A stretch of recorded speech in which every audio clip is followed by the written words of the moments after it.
여러분 안녕하십니까? 대구 경북 소식 전해드립니다. 국민의힘 대구 경북 지역 공천이 오늘 모두 마무리됐습니다. 하지만 공천에 반발한 후보들이 탈당 후 무소속 출마를 잇따라 선언하면서 공천 후폭풍은 더 확산하는 모양새입니다. 경북 지역은 23개 시군 기초단체장 가운데 무려 10개 시군에서 공천 결과에 불복했는데요. 국민의힘을 탈당한 무소속 후보들의 연대 움직임이 가시화하면서 보수 지지층의 분열과 갈등으로 번지고 있습니다. 김철우 기자입니다.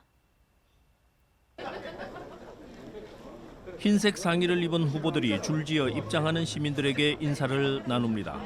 단수 공천에 반발한 국민의힘 경산시정 후보 10명과 지지자들입니다. 경선조차 치러보지 못하고 탈락한 이들은 경산시민회관에서 시민 후보로 이름 붙인 무소속 단일 후보를 뽑는 선거를 치렀습니다. 후보 10명 가운데 1명이 선거관리위원장을 맡아 현장 투표와 개표까지 진행했습니다.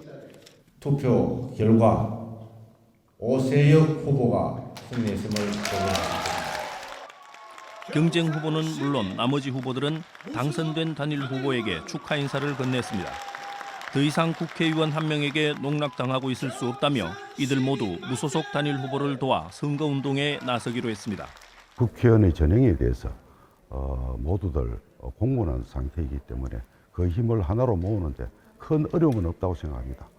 그리고 열심히 하도록 해서 선거에 꼭 이기도록 하겠습니다. 국민의힘 구미시장 공천에서 컷오프된 이양호, 김석호 두 후보도 국민의힘 김장호 후보를 상대로 무소속 출마를 선언했습니다. 경산 구미를 포함해 청도, 군위, 성주, 고령 등 경북 10개 시군에서 국민의힘 공천에 반발한 후보들이 무소속 출마를 잇따라 선언했습니다. 4년 전 지방선거에서 공천에 반발해 무소속 출마해 당선된 최기문 현 영천시장도 무소속으로 출마합니다. 기초단체장 선거에서 무소속 출마를 선언한 이들은 해당 지역 도의원과 시군 의원 공천에 반발해 출마하는 무소속 후보들과도 연대하려는 움직임을 보이고 있습니다. 국민의힘 공천 파동은 보수 지지층의 분열과 갈등에 더해 해당 지역 국회의원들을 겨냥한 조직적 반발로 이어지고 있습니다. MBC 뉴스 김철우입니다. 국민의힘 경북도당 공천관리위원회는 의성과 청송, 칠곡군수에 대한 공천 결과를 발표했습니다. 도당 공관위는 의성군수 후보에 최종 득표 51.25%를 얻은 이영훈, 청송군수 후보에는 65.67%로 윤경희, 칠곡군수 후보에 48.94%를 획득한 김재욱 등 3명을 확정했습니다. 의성군수와 청송군수 경선은 국민 50%, 당원 50%로 치러졌고 국민의당 소속 예비후보가 경선에 참여한 칠곡군수 경선은 국민 100% 비율로 치러졌습니다. 국민의힘 6.1 재보궐선거 공천관리위원회가 내일 회의를 열고 대구 수성을에 대해 단수 공천할 것으로 보입니다. 국민의힘 보궐선거 공관위 한 인사는 내일 오후 2시 회의를 열고 후보를 결정한 뒤 모레 최고위 의결을 거쳐야 오는 12일 후보자 등록을 할 수 있기 때문에 경선을 실시할 시간적 여유가 없어서 단수 공천한다고 밝혔습니다. 공관위 측은 수성을 후보들을 상대로 서류와 면접, 여론조사까지 마쳤기 때문에 1명을 단수 추천한다고 밝혔습니다. 네, 대구 경북 지역에서 국민의힘이 원칙 없는 공천, 잘못된 여론조사 등 공천 논란과 잡음이 끊이질 않으면서 총체적 난국을 맞고 있죠. 더불어민주당 대구시당도 공천을 둘러싼 갈등이 끊이질 않고 있습니다. 당 안팎에서 원칙과 기준이 없는 졸속 공천이다, 절차적 공정성을 훼손했다라는 따가운 비판이 쏟아지고 있습니다. 제가 이 문제 직접 취재했습니다. 더불어민주당 대구 지역 기초의원 공천을 두고 당 내부 반발이 거셉니다. 가뜩이나 당세가 약한 대구에서 현역 기초의원들이 경선 기회도 없이 공천에서 탈락했다면서 들고 일어났습니다. 컷오프 기준이 불분명하고 의정활동 성과가 제대로 반영되지 않았다는 겁니다. 일부는 무소속 출마를 선언하고 무소속 연대 조직 움직임도 일고 있습니다. 지역구에 천년이 들어오다 보니까 경선 한번 못 해보고 이렇게 나가다 보니까 조금 억울한 것도 있고. 아직도 없고 정해진 당규조차 무시하는 이런 대구시당은 참 대구민주당은 미래가 없다. 애초 경선 지역으로 결정됐다가 단수 공천으로 바뀌면서 현역 의원이 배제되자 일부 주민과 당원들이 민주당 대구시당을 항의 방문하기도 했습니다. 경선을 해서 주민들한테 말 그대로 선택을 받으면 되는데 택당하신 분 많습니다, 지금. 당원들의 반발도 거셉니다. 민주당 대구시당 정상화를 바라는 권리당원 모임은 최근 성명을 내고 대구시당 공천 결과에 분노를 금할 수 없다며 일침을 가했습니다. 이들은 먼저 절차적 공정 훼손을 비판했습니다. 지역구에 공천을 신청한 사람이 지역구 사퇴서를 내지 않고 비례대표에도 신청한 이중 공모 논란을 비롯해 1차 공모를 끝내자마자 같은 내용으로 2차 공모를 통해 단수 공천을 했다는 겁니다. 또 대구시 의원 공천 지침에 기재된 공개 오디션 절차를 생략했다며 기준도 원칙도 없는 공천을 질타했습니다. 재심에서 결과가 뒤바뀌어 버리고 그리고 중앙당에서 내려온 지침에 의해서 또 그것이 다시 한번 번복되고 혹자는 어쩌면 누군가의 익힘이 들어간 사천이 아닌가 이런 식의 반응까지도 보이고 있습니다. 홍일학 전 대구시 경제부시장은 SNS에서 수습 곤란한 지경이 되고 있다며 공관위원 명단을 공개하고 경위에 대해서 해명해야 한다고 촉구했습니다. 권태흥 달서구갑 지역위원장 직무대행도 졸속 공천에 대해 사과하고 정확한 설명을 하라고 직격탄을 날렸습니다. 현재 민주당은 대구 경북에서 기초단체장 후보를 대구 4명, 경북 6명밖에 내지 못하며 공당으로서의 지위를 위협받고 있습니다. 이런 가운데 공천을 둘러싸고 탈당과 무소속 출마, 정상화 모임 등 반발이 이어지면서 20여일 앞으로 다가온 지방선거에서 경쟁력을 확보할 수 있을지 우려가 커지고 있습니다. MBC 뉴스 박재형입니다. 더불어민주당 경북도당은 그제부터 이틀 동안 여론조사를 실시해 구미시장 후보에 장세용 현 시장을 확정했습니다. 경주시장 후보로는 한영태 후보가 단수 추천 방식으로 심사를 거쳐 확정됐습니다. 민주당은 또 대구 동구청장 후보로 최완식 예비후보를 공천했습니다. 민주당은 당초 단수 추천을 받았던 남원한 예비후보가 이른바 남근탑 건립 등 황당한 공약으로 논란을 낳자 재공모를 통해 후보를 교체했습니다. 네, 기초의회 의정활동 가운데 가장 기본은 주민들의 생활에 필요한 조례를 만드는 겁니다. 지난 4년 동안 조례를 얼마나 만들었는지 살펴봤더니 경북 시군의회는 심각하다는 표현이 모자랄 정도였습니다. 의원 5명 가운데 1명은 4년의 임기 내내 조례 발의가 단 한 건도 없었습니다. 조재한 기자 보도합니다. 경제정의실천 시민연합에서 제7대 중국기초의원 조례 입법 현황을 15개 광역권으로 나눠 분석했습니다. 경북기초의원 1인당 연평균 조례 발의 건수가 0.99건으로 전국에서 유일하게 한 건이 되지 않는 꼴찌였습니다. 대구는 2.5건으로 네 번째로 높았습니다. 전국 시군구별로는 영천 0.25건, 울릉 0.29건, 경주 0.58건, 경산 0.65건 등 하위 10개 지역 가운데 6곳이 경북이었습니다. 특히 영천은 12명의 의원 모두 연평균 한 건 미만이었고 3분의 2인 8명은 4년 내내 단 한 건도 발의하지 않았습니다. 한 건의 조례도 내지 않은 의원이 경북은 57명으로 5명 가운데 1명꼴이었습니다.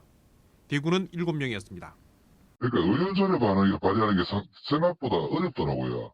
정책 제안 같은 이런 건 혹시 어떤 유튜브나 이런 또 기사 보면은 제가 좀 제안을 많이 했는데 하여튼 그 부분에서 좀 미흡한 것 같습니다. 의정 활동은 단연 최하위였는데도 상당수는 이번 지방선거에 다시 공천을 받았습니다. 경실련은 도덕성이나 자질, 역량 검증이 아닌 당에 충성할 인물 공천과 유권자의 관심 부족을 원인으로 꼽았습니다. 각 도나 지주 의원들이 얼마나 성실하게 의정 활동을 했는지에 대한 평가를 한 것입니다. 실질적으로 이런 중요한 잣대조차 제대로 평가하지 않은 것으로 저희는 결과가 나와서 너무 실망스럽다고 볼 수밖에 없죠. 특정 정당이 의석을 독점하는 정치 지형이 수십 년째 계속되면서 선거를 통한 정책 경쟁이나 견제는 사라지고 기초의회의 의정 활동도 추락을 거듭하고 있습니다. MBC 뉴스 조재한입니다. 대구와 경북의 코로나19 확진자 감소세는 주춤하지만 사망자는 조금 줄었습니다. 대구시에 따르면 오늘 0시 기준 코로나19 확진자는 972명으로 지난주 같은 요일 800명대를 기록한 것과 비슷한 수준입니다. 다만 10대 청소년 확진 비율이 높아졌는데 지난주 월요일 27.4%였던 10대와 10대 미만 확진자가 오늘 31.9%로 4.5%포인트 높아졌습니다. 코로나 관련 사망자는 추가로 나오지 않아 현재 누적 사망자는 1,226명입니다. 경상북도의 신규 확진자는 1,555명으로 지난주 같은 요일 1,514명과 비슷했습니다. 관련 사망자는 2명이 더 나와 경북의 누적 사망자는 1,297명입니다. 대구의 아파트 미분양 사태가 심각합니다. 지난 3월 대구의 미분양 아파트 물량이 1년 전과 비교해 48배나 급증하는 등 분양 시장이 꽁꽁 얼어붙었습니다. 대구시는 줄곧 조정지역 대상 해제를 요구해 왔는데요. 정부는 받아들이지 않고 있습니다. 한태현 기자가 보도합니다. 지난 3월 대구시 수성구에서 분양을 시작한 아파트 견본 주택입니다. 보러 오는 손님의 발길이 뚝 끊겼습니다. 계약률도 한 자릿수에 머무르면서 사실상 분양에 실패했다는 게 업계의 진단입니다. 최근에는 계약금을 나눠내고 중도금 잔금을 미루고 대출 이자를 없애는 등 조건을 파격적으로 바꿨지만 호전될 기미는 보이지 않습니다.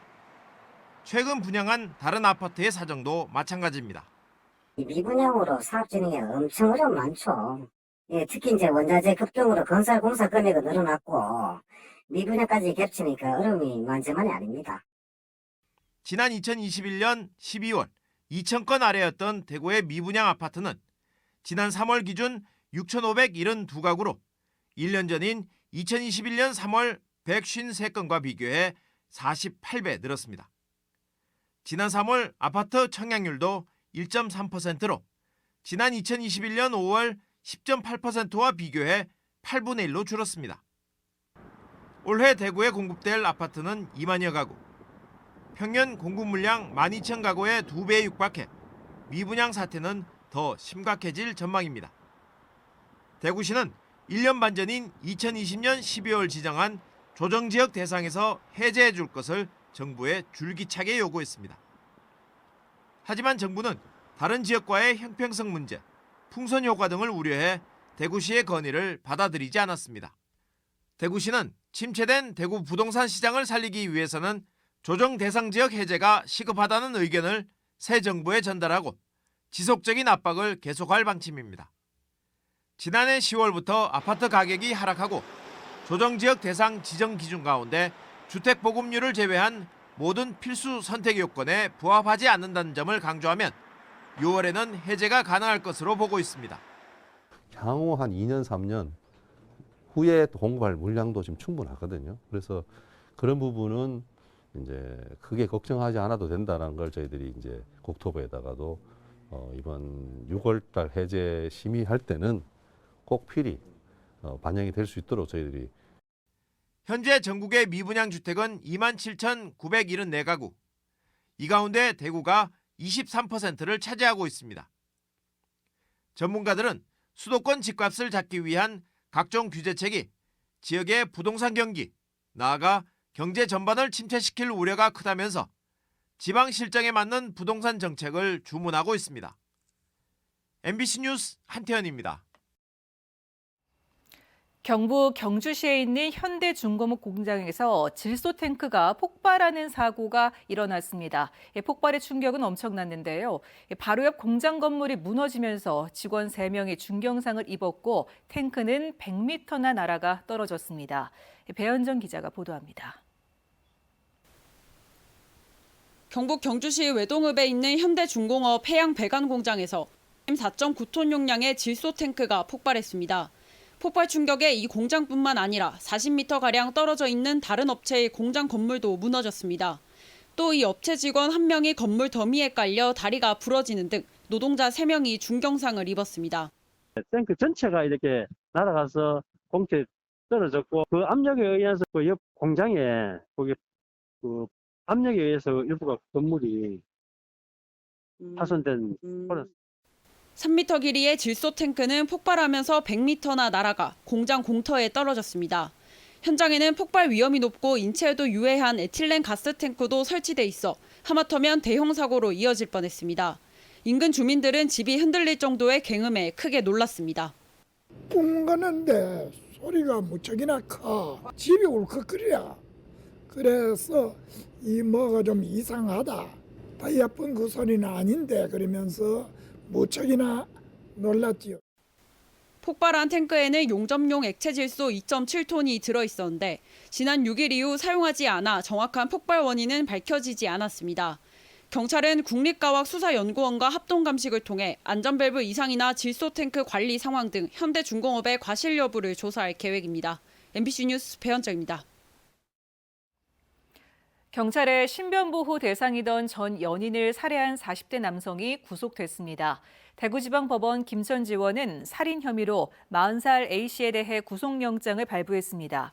A씨는 지난 6일 오후 경북 김천의 한 아파트에서 예전에 사귀던 40대 여성을 흉기로 찔러 숨지게 한 혐의를 받고 있습니다. A씨는 범행 직후 달아났다 2시간여 만에 경찰에 자수했습니다. 숨진 여성은 사건 발생 하루 전날 밤 전 연인으로부터 협박과 살해 위협을 받고 있다며 경찰에 신변 보호를 요청한 상태였습니다. 경일대는 포스탱 아르샹제 투아데레 중앙아프리카 공화국 대통령에게 고등교육 향상 공로로 명예 정치학 박사를 수여했습니다. 경일대는 2017년 중화공 수도인 방기시와 상호 교류 협정을 맺고 컴퓨터 등 후원을 해왔습니다. 중화공 대통령은 내일 대통령 취임식 참석을 위해 입국했는데 어제는 이철우 경북도지사를 만나 지역 개발과 경제 발전 등의 상호 협력 방안을 논의하기도 했습니다. 대구 환경운동연합 등 25개 단체로 구성된 낙동강 녹조 문제 해결을 위한 대구 공동대책위원회는 녹조 도구로부터 안전한 급식을 위해 나서달라는 대구 시민사회의 요청을 대구교육청이 무시로 일관하고 있다며 안전한 농산물을 위한 해결 방안을 제시하라고 강은희 교육감에게 촉구했습니다. 공대회는 또 녹조가 낀 강에서 벌이는 수상 레저 체험 교육도 즉각 중단해야 한다고 주장했습니다. 한편 공대위가 항의 서한을 전달하는 과정에서 교육청 측과 몸싸움이 벌어지기도 했습니다.